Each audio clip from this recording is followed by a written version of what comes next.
Hello everyone, आज की video में हम पढ़ने वाले हैं मॉलिक्यूलर बेसिस ऑफ इनहेरिटेंस। हम आज से लेक्चर सीरीज स्टार्ट करने वाले हैं जिसमें हम नीट के सारे लेक्चर्स बायोलॉजी के कंप्लीट करने वाले हैं। सबसे पहले जो चैप्टर हम स्टार्ट करने वाले हैं आज वो है molecular basis of inheritance. NEET में इस चैप्टर का बहुत ज़्यादा वेटेज है, मैक्सिमम सवाल यहाँ से आते हैं और काफ़ी इंटरेस्टिंग और ईजी चैप्टर है ये।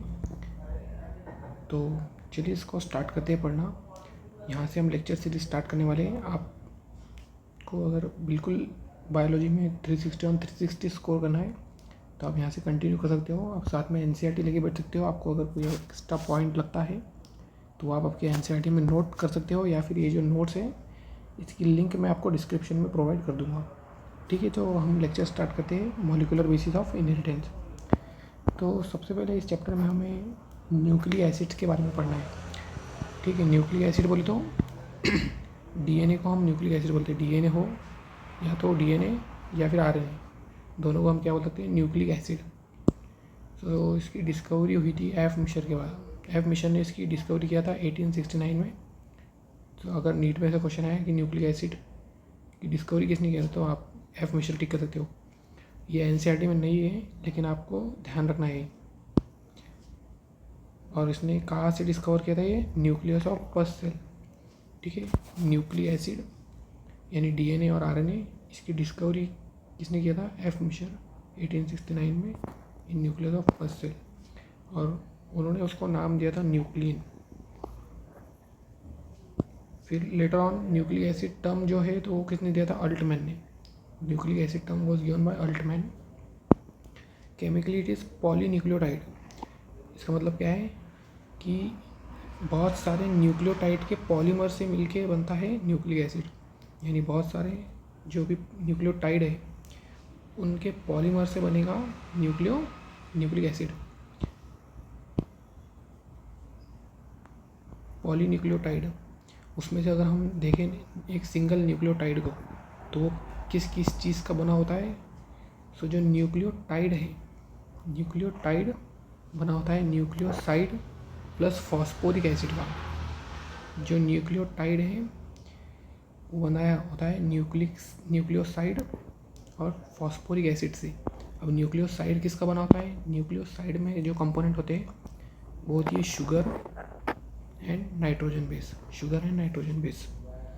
ठीक है, तो नाइट्रोजन बेसिस भी हमारे पास दो तरीके के हैं। एक है पायरीमिडीन, जो सिंगल रिंग वाले होते हैं वो उसको बोलते हैं पायरीमिडीन, और जो डबल रिंग के होते हैं वो होते हैं प्यूरिन्स।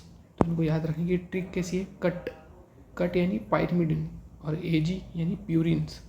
और जनरली जो प्यूरिन है वो डबल रिंग वाले होते हैं और पायरीमिडीन सिंगल रिंग वाली होती है। ठीक है, वन बाय वन हम स्टार्ट करते हैं। ठीक है, हम पहले एक बार रिवाइज कर लेते हैं।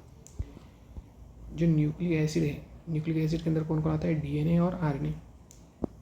न्यूक्लिक एसिड की डिस्कवरी किसने किया था, F Miescher 1869।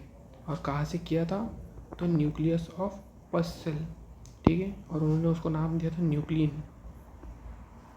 Letter on nucleic acid जो टर्म है वो किसने दिया था, अल्टमैन ने। उसके बाद उनको केमिकली ऐसा पता चला कि ये और कुछ नहीं, न्यूक्लियोटाइड के पॉलीमर से। आगे हम इसकी बात करेंगे, न्यूक्लियोटाइड साइड डिटेल में बात करने वाले। ठीक है, जो न्यूक्लियोटाइड होता है वो दो कंपोनेंट से मिलके बना होता है। एक होता है न्यूक्लियोसाइड और एक होता है फॉस्फोरिक एसिड।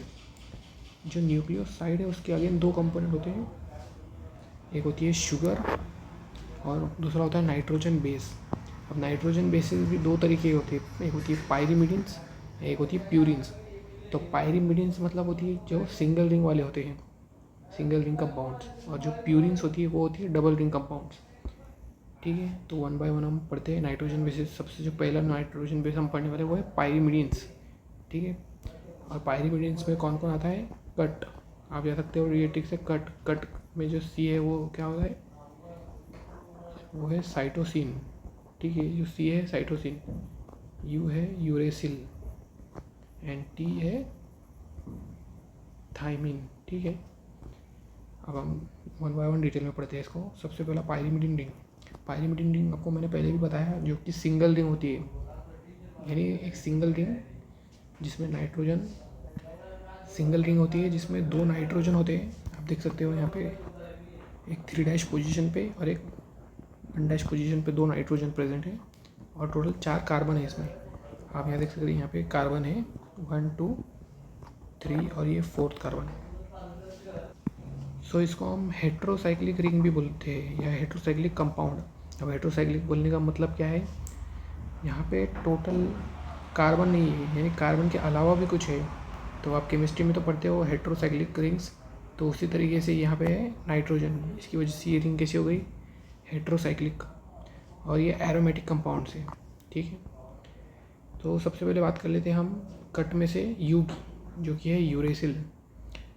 यूरेसिल बेसिकली क्या है, फर्स्ट पोजीशन जो है 1' उस पर नाइट्रोजन लगाए, सेकेंड डैश पे ऑक्सीजन लगाए, that is a keto group, फिर थर्ड पे अगेन नाइट्रोजन, फिर फोर्थ पे कीटो ग्रुप और यहाँ पे 2 कार्बन, ठीक है। आपको ये स्ट्रक्चर बिल्कुल जो तो याद रखना पड़ेगा। स्ट्रक्चर वेरी वेरी इंपॉर्टेंट है, एग्जाम में ये डायरेक्ट आपसे पूछ सकते हैं। यूरेसिल का स्ट्रक्चर ऑप्शन में दे देंगे आपको और पूछ सकते हैं, ठीक है। आपको स्ट्रक्चर बिल्कुल याद रखना है। नेक्स्ट स्ट्रक्चर हम देखते हैं थाइमिन का। थाइमिन बेसिकली यूरेसिल ही है, लेकिन उसमें डिफरेंस क्या है कि जो उसका 5th पोजीशन है, 5th पोजीशन पे एक एक्स्ट्रा मिथाइल ग्रुप ऐड किया गया है। 3rd 5th पोजीशन पे मिथाइल ग्रुप के एडिशन से इसका नाम क्या हो गया, थाइमिन। तो थाइमिन बेसिकली और कुछ नहीं, यूरेसिल ही है, सेम स्ट्रक्चर है, सिर्फ मिथाइल का फ़र्क है। सो थाइमिन और यूरेसिल की जो स्ट्रक्चर है वो आपको बिल्कुल बिल्कुल याद रखनी है। अब बात करते हैं हम आगे।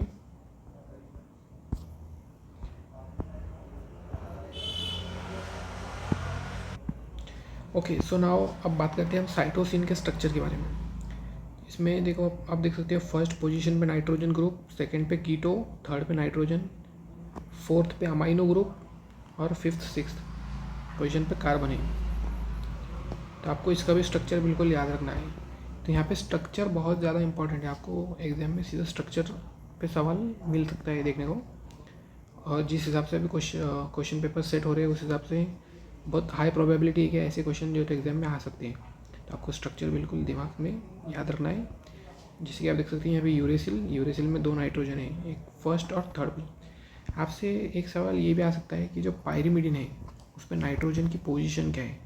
तो आप यहाँ पे देख सकते हैं नाइट्रोजन एक फर्स्ट पोजीशन पे है और एक थर्ड पोजीशन में, और बेसिकली सारे जो कंपाउंड है उसमें फर्स्ट और थर्ड पोजीशन पे नाइट्रोजन ग्रुप है। तो आपसे सवाल नीट में आ सकता है कि पायरिमिडिन्स में नाइट्रोजन की पोजीशन क्या है। तो पायरिमिडिन में नाइट्रोजन की पोजीशन है 1,3, 1' और 3' पोजीशन पे नाइट्रोजन ग्रुप लगा हुआ है। तो आपको स्ट्रक्चर बिल्कुल दिमाग में सेट करके चलना है। देख सकते हैं आप पायरिमिडिन में कौन कौन आ गया, यूरेसिल, थाइमिन एंड साइटोसिन, ठीक है। नेक्स्ट बात करते हैं हम। एक नोट आप यहाँ देख लीजिए, in pyrimidine nitrogen of first place that is N1 forms bond with sugar. यानी जो पायरिमिडिन है उसका जो फर्स्ट पोजीशन का जो नाइट्रोजन होता है, आप देख सकते हैं यहाँ पे सारे जो फर्स्ट पोजीशन के नाइट्रोजन है ये बॉन्ड बनाएंगे शुगर के साथ। यहाँ शुगर सबके साथ अटैच होगी। आगे चल के हमें न्यूक्लियोसाइड और न्यूक्लियोटाइड के बारे में पढ़ना है, वो कैसे कैसे होता है और क्या होता है, हम उसको भी डिटेल में पढ़ने वाले हैं।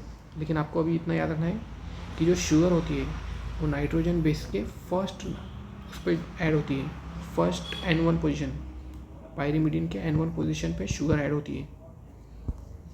Among pyrimidines C is common between DNA and RNA। C मतलब साइटोसिन, यानी जो DNA होता है और RNA होता है उसमें साइटोसिन कॉमन है। आपको ये पॉइंट बिल्कुल दिमाग में याद रखना है। अब बात कर लेते हैं प्यूरिन्स के बारे में। तो प्यूरिन्स क्या होते हैं, जो डबल रिंग होते हैं, जिसमें जनरली डबल रिंग होती है। डबल रिंग वाले कौन होते हैं, प्यूरिन्स। आप देख सकते हैं यहाँ पे स्ट्रक्चर हमारे इसमें 2 ही है, एक A और G है, एडेनिन और ग्वानिन। तो देख सकते हैं दोनों में क्या है, डबल रिंग प्रेजेंट है। अब इनके स्ट्रक्चर के बारे में देख लेते हैं। इसमें 2 रिंग प्रेजेंट है, यानी अगर मैं यहाँ पे देखूँ तो एक रिंग तो मुझे ये दिख रही है और दूसरी रिंग मुझे ये दिख रही है। तो जो पहली रिंग है वो कुछ जानी पहचानी सी दिख रही है हमें, यस बिल्कुल, ये क्या है, पायरिमिडिन है। यानी ये जो फर्स्ट रिंग है ये पायरिमिडिन, और ये जो सेकंड रिंग है इसको बोलते हैं इमिडाजोल रिंग।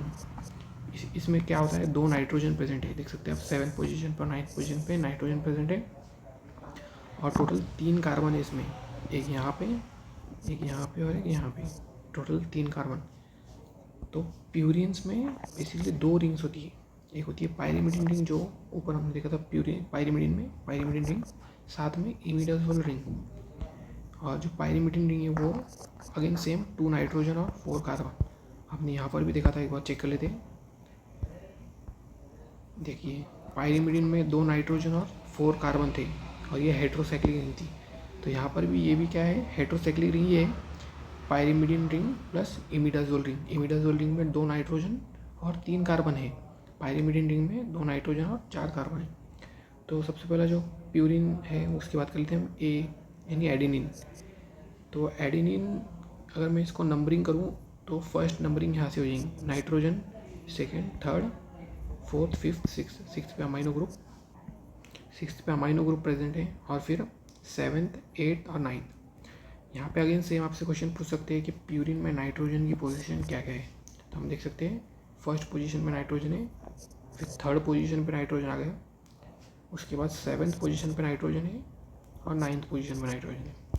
तो यहाँ से हम लिख सकते हैं फर्स्ट पोजीशन पे नाइट्रोजन है, इसको मैं और अच्छे से लिखूँ तो नाइट्रोजन की पोजीशन एक तो है फर्स्ट 1 डैश पे, और एक है 3 डैश, और एक है 7 डैश, और एक है 9th। आपको ये बिल्कुल याद रखना है नाइट्रोजन की पोजीशन, ये सवाल भी नीट में जो आ सकता है, काफ़ी इंपॉर्टेंट क्वेश्चन ये बन सकता है, बहुत बच्चों का ये गलत हो सकता है, आप बिल्कुल इसको ध्यान में रखिए। और structure again, structure very very important है, आपको सारे जो स्ट्रक्चर प्यूरिन्स पायरिमिडिन्स के वो बिल्कुल याद रखना है, बहुत ही इजी है। आपको सिर्फ नाइट्रोजन और ये जो पोजीशन होती है ग्रुप्स की वो उसको पता होना चाहिए, एडेनिन और एडेनिन, ग्वानिन, थाइमिन, साइटोसिन, और ऐसे आपको जो स्ट्रक्चर है ये पता होनी चाहिए। अब नेक्स्ट बात करते हैं हम ग्वानिन के स्ट्रक्चर के बारे में। तो यहाँ पे अगेन देख सकते हैं फर्स्ट पोजीशन पे नाइट्रोजन, थर्ड पे, 7th पे और 9th पे, तो बिल्कुल नाइट्रोजन की पोजीशन तो बिल्कुल सेम है। यहाँ पे डिफरेंस जो है तो ग्रुप का है, जैसे यहाँ पे 6th पोजीशन पे अमाइनो ग्रुप है, लेकिन यहाँ पे 6th पोजीशन पे कौन था है, कीटो ग्रुप लगा हुआ है, और यहाँ पे 2nd पोजीशन पे अमाइनो ग्रुप लगा हुआ है। तो स्ट्रक्चर आपको बिल्कुल याद कर लेना है, रट लेना है, बिल्कुल स्ट्रक्चर बहुत बहुत बहुत इंपॉर्टेंट है। चलिए अब बात आगे बढ़ते हैं। एक नोट पॉइंट है यहाँ पे, in purines nitrogen of 9th place N9 forms bond with sugar.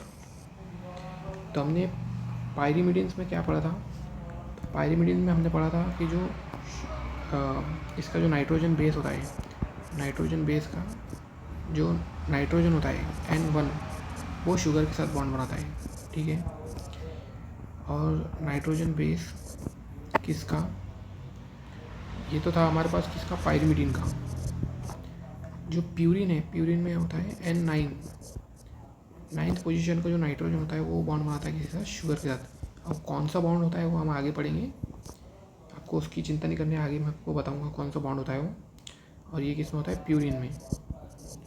सो आपको क्या याद रखना है, देखो नाइट्रोजन बेस N1 में शुगर के साथ कौन बॉन्ड बनाता है, तो पायरिमिडिन, और N9 में प्यूरिन्स। आपको ये पॉइंट इंपॉर्टेंट है, ये भी नीट में जो तो क्वेश्चन आ सकता है। नेक्स्ट हम बात करते हैं डिफरेंसेस की बात, डीएनए और आरएनए में क्या क्या डिफरेंसेस हैं। तो नाइट्रोजन बेसिस की बात है अगर हम करें, ये सारे नाइट्रोजन बेसिस हैं। तो जो एडेनिन, ग्वानिन, साइटोसिन है आप देख सकते हो डीएनए और आरएनए में दोनों में कॉमन है। डीएनए और आरएनए में डिफरेंस सिर्फ थाइमिन का होता है, थाइमिन और यूरेसिल का। थाइमिन का और दूसरा नाम आपको मैंने क्या बताया था, 5-मिथाइल यूरेसिल, इसका ये नाम आपको याद रखना है, 5-मिथाइल यूरेसिल। सो देख सकते हो आप एडेनिन, ग्वानिन, साइटोसिन ये तो दोनों में सेम है, डीएनए और आरएनए में ये दोनों कॉमन है। फ़र्क किसका है, थाइमिन का और यूरेसिल का, ये जो डिफरेंस है डीएनए और आरएनए में। फिर उसके बाद हम बात करेंगे शुगर की बात करते हैं। अभी तक हमने किसके बारे में बात कर लिया, नाइट्रोजन बेस के बारे में, ठीक है। हम 1 बाय 1 कंपोनेंट को पढ़ते जा रहे हैं। सेकेंड जो कंपोनेंट हम पढ़ने वाले वो है पेंटोस शुगर। यहाँ पे पेंटोस का मतलब क्या है, 5 कार्बन शुगर, 5 कार्बन की शुगर उसको क्या बोल रहे हैं, पेंटोस शुगर। तो देख सकते हो यहाँ पे ऑक्सीजन, ये है राइबोस शुगर। राइबोस शुगर किस में प्रेजेंट होती है? आरएनए में। और ये है डीऑक्सी राइबोस शुगर जो कि डीएनए में प्रेजेंट होती है। अब इनके नाम में आपको कोई डिफरेंस तो दिख रहा है? यहाँ पे क्या लगा है? डीऑक्सी, यानी किसी चीज़ का रिमूवल हुआ है।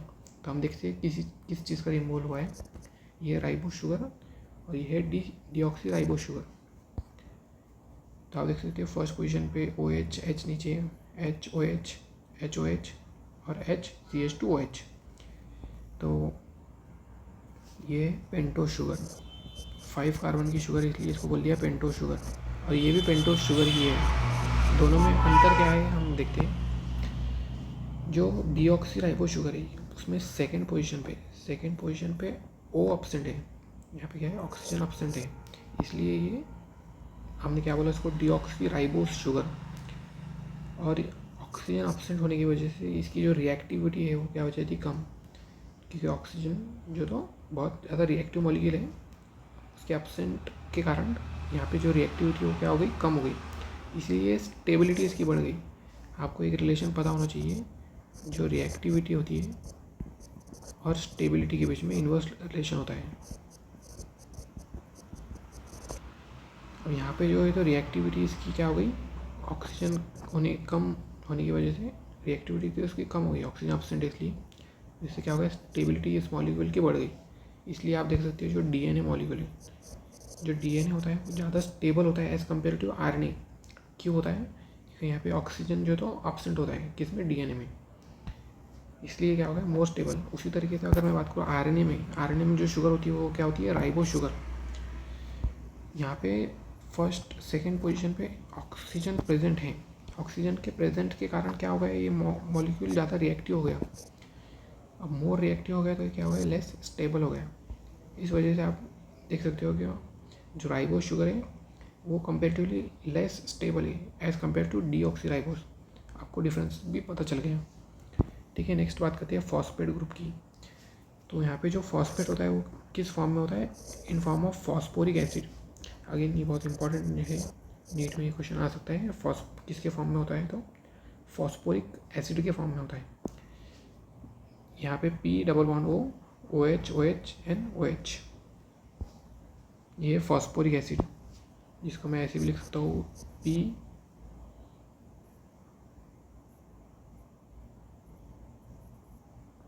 PO 1 2 3 4 PO4